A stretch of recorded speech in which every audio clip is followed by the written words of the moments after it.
Cinema എന്താ പറയുക, ഗംഭീര ഒരു മേക്കിംഗ് ആണ് ഈ സിനിമയുടെ. നമ്മുടെ ഒരു മലയാള സിനിമ കാണുന്ന ഒരു ഫീലേ അല്ല തന്നത്. ഏത് ലാംഗ്വേജിലുള്ളവർക്കും നമുക്കിത് മലയാള സിനിമ എന്ന് പറഞ്ഞാൽ കാണിക്കാവുന്ന രീതിയിലുള്ള മേക്കിംഗ് ആണ്. ഒരു ഹോളിവുഡ് സിനിമയൊക്കെ കണ്ട ആ ഒരു ലെവലിൽ അതിൽ ഏറ്റവും എടുത്തു പറയേണ്ടത് ഇതിൻ്റെ പ്രൊഡക്ഷൻ ഡിസൈനിൻ്റെ കൂട്ടത്തിൽ ഇതിൻ്റെ ബാക്ക്ഗ്രൗണ്ട് മ്യൂസിക് ക്രിസ്റ്റോ സേവിയർ കൊടുത്ത ഒരു ബാക്ക്ഗ്രൗണ്ട് മ്യൂസിക് ഉണ്ട്.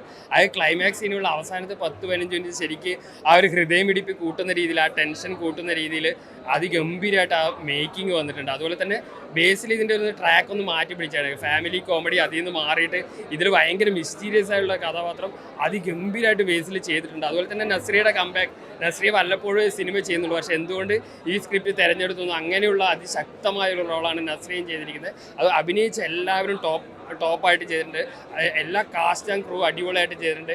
മേക്കിങ്ങും പ്രൊഡക്ഷൻ ക്വാളിറ്റിയും എക്സ്ട്രാ ഉണ്ടാണ്. അതുകൊണ്ട് തന്നെ ഒരു മസ്റ്റ് വാച്ച്, വേറിട്ട ഒരു മലയാള സിനിമ ആഗ്രഹിക്കുന്നവർക്ക് ധൈര്യമായിട്ട് കാണേണ്ട സിനിമയാണ് സൂക്ഷ്മദർശിനി. മസ്റ്റ് വാച്ചാണ്.